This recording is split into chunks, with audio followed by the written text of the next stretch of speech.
The subject of the Hunger Games is an indoctrination of the world's children to accept the globalist mindset of world domination by a multi-generational group of financial and political elites who control through terror, fear, and thought manipulation. The theme and characters accurately depict a variation of a blood sacrifice satanic ritual routinely conducted by upper echelon occult families throughout the world. While the book and movie may be fictional, what it portrays is a very realistic enactment of ritual torture, murder, and blood sacrifice to the elitist god, Lucifer, who is also known as Satan, the devil. The intended effect which the Hunger Games has upon the reader-viewer is not imaginary, but very real. The movie is a satanic initiation rite intended for a mass audience. The graphic images deliver shock value to traumatize the viewers to allow for implanting mind control suggestions into their subconscious, and thus to facilitate further mind control programming. This is a standard procedure for programming mind-controlled slaves. Any culture that accepts this film without rising up in one voice in protest is a dead culture, a society of people that have lost their moral grounding to a lesser God, calling evil good and good evil. Isaiah 5:20. The overwhelming acceptance of this movie as mere entertainment is proof of just how far modern America has fallen into the black hole abyss of exchanging the truth for a lie. Hi, I'm Sol Esprit, the author of several books, including When Will the Illuminati Crash the Stock Market?, The Criminal Fraternity, and 7 Who Dared. My objective is to tell you the truth.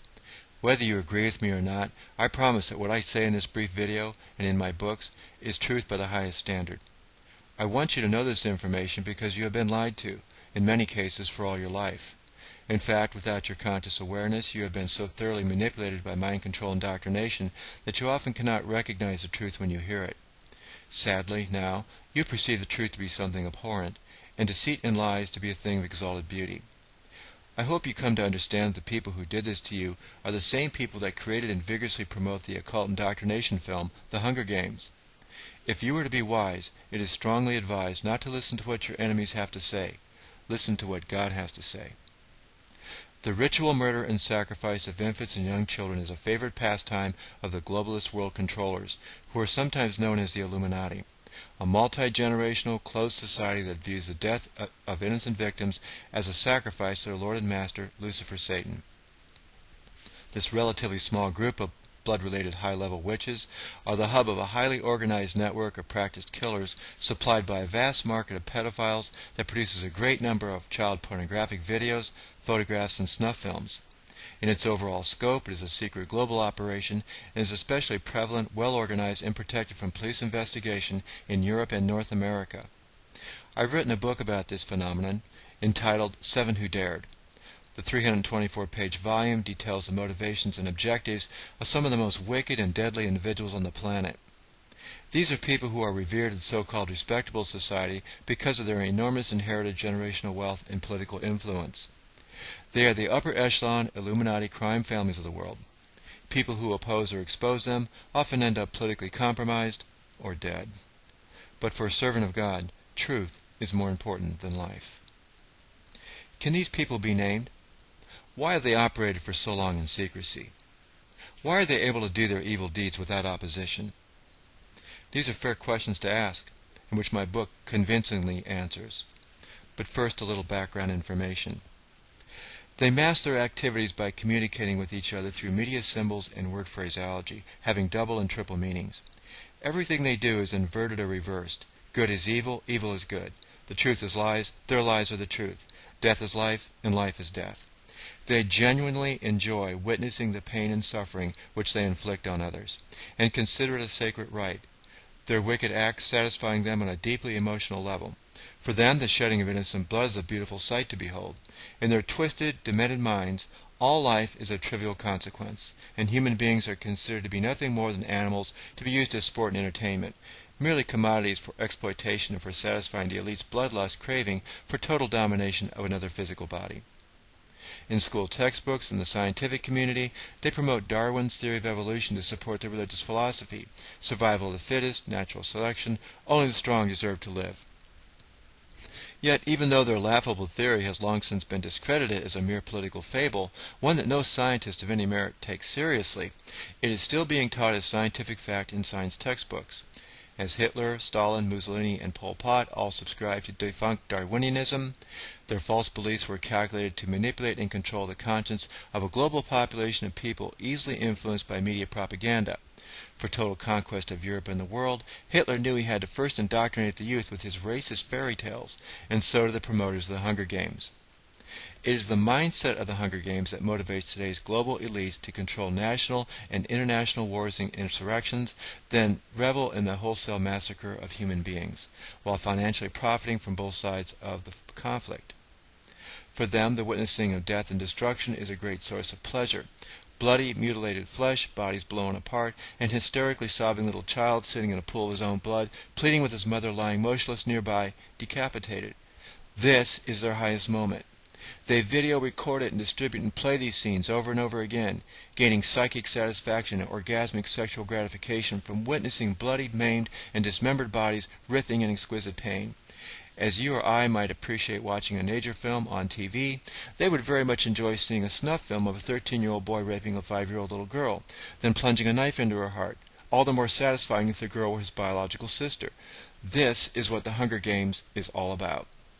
The average person cannot comprehend this. The individual insulated from the direct consequences of the evil that has been perpetrated for centuries by these reprehensible creatures, and that continues to be carried out today on a worldwide scale under the color of organized governments, is not generally able to fathom the depth of just how depraved it is possible for a human being to become. But yet, perhaps an even larger issue is, are these Darwinian elitists fully human? Or are they an entirely different species of another kind? The trilogy book series, the first book of which is titled The Hunger Games, is much more than merely an entertaining novel written for an adolescent teenage audience.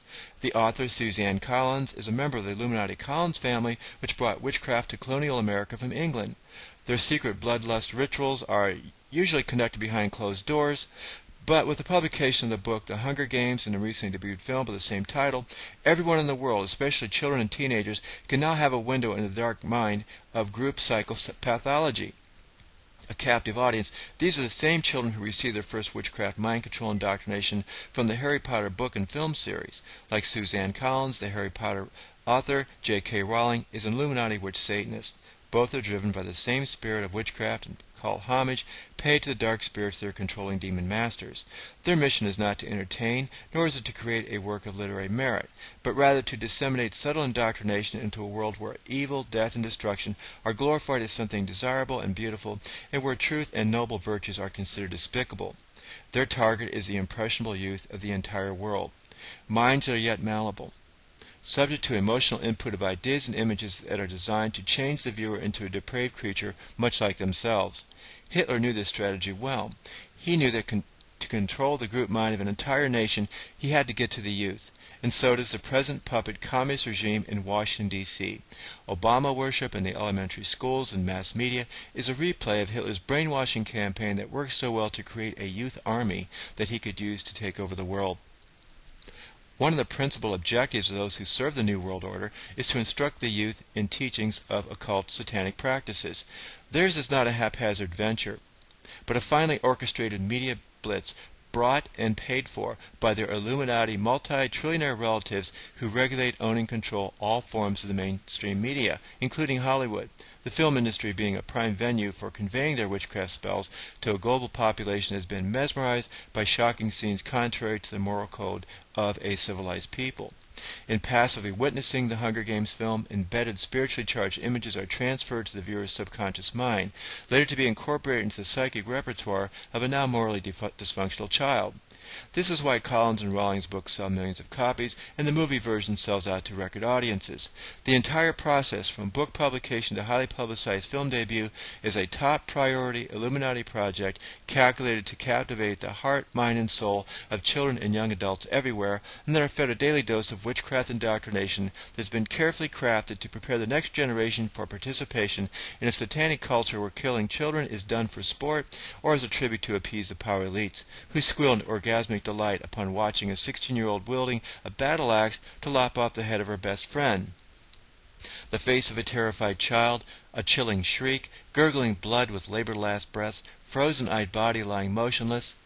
This is what they live for. Premeditated murder, death, destruction, human carnage, suffering, pain, torture. And that is what they want to do to you. Whether they use a battle axe or brain-numbing fluoride in your drinking water, a razor-sharp knife or MSG aspartame-laced food, a piercing arrow or a mercury vaccine hypodermic injection, it makes little difference to them. Slow kill, fast kill, it's death and destruction of all that's good and noble that they want. This discussion isn't about the occasional aberrant pedophile prowling the local park, and which is given inordinate press to divert the public's attention away from the real threat to their child's safety and welfare. The menacing pervert casing the neighborhood streets is more likely to be part of a much larger child abduction ring, a link in the supply chain targeting children for ritual torture and murder. The immediate cliché of "everybody's a potential terrorist" is disinformation to divert attention away from an organized international pedophile ring procuring children off the streets and front yards for sale on the international market. Child abduction and child sacrifice is a major theme of the Hunger Games, just as American neighborhoods, schools, and institutions are part of the international child abduction supply line. On a daily basis all over the world, children are being kidnapped, raped, tortured, murdered, or sold into sexual slavery by the same people in high political office who front as our protectors. The actual statistics for America for child abduction are greater than 500,000 abducted children per year. That's more than 1 in 600. The reality is that there are no terrorists. There is only criminal government promoting terrorist propaganda. They're staging all of it. The school shootings are being carried out by CIA mind-controlled zombies. The government wants to disarm America.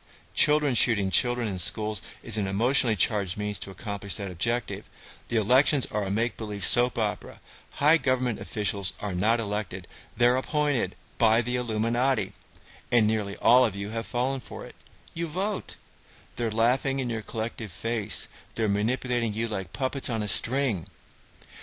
Organized pedophilia, satanic ritual abuse, rape, murder, police cover-ups, government complicity for literally millennia. Why have so few stood in the face of this organized mob and shouted, "No more"? In Belgium, for example, mass public protest against the famous Mark Dutroux case brought the country's citizenry to the brink of a revolution. More than 300,000 angry people amassed in the city streets, ready to storm the Capitol. Yet the targeted individual was merely a pawn in the overall grand scheme. He was only a decoy to divert attention away from the heart of the child sacrifice machinery, the various castles located in the southern Belgium, France borderland area, as well as other European locations, where the world's top financial political elite, including the king and queen monarchs of old establishment European royalty, conduct ritual murders and unspeakable torture, trauma-based mind control, and child sacrifices to Lucifer Satan. Upon gaining knowledge of this, the righteous individual is both appalled and angry. He or she is profoundly disturbed, often to the point of shouting, "We know who you are, and we know where you're at. Now it's your turn." With knowing the truth comes responsibility. The only relevant questions become, are you angry enough? And even more importantly, are you righteous enough? Read 7 Who Dared and find out. I promise, you will get answers. The answer to the Hunger Games is 7 Who Dared. This book will silence forever the lies of the perpetrators. It will make the weak strong, the timid bold, turn a trembling midget into a raging giant. It provides hope to the hopeless, a cause for the causeless, retribution for the cries of the innocent. It is a riveting account of the real meaning behind the Hunger Games, and is based entirely on fact. Yes, we as a culture have slipped into a deep sleep. We are under a spell, a witchcraft spell, cast with scientific calculation by creatures with an ancestral bloodline steeped in occultism. We have allowed wicked men and women to determine for us what is good and what is evil. We have permitted them, by our silence, to rule over us as unrighteous murderous thugs, mutilating our children, rending their minds, poisoning their bodies, destroying anything and everything that is good in the human spirit. The fatal error made by the 24 tributes in the Hunger Games was in failing to recognize that their only real hope of freedom and survival was not in attacking and killing each other, but rather in brutally exterminating their oppressors, the capital elites. The answer to the Hunger Games is indeed 7 Who Dared. Read it, be deprogrammed with the truth. Then ask yourself, why hasn't this book been made into a movie? Available from Amazon and Barnes & Noble.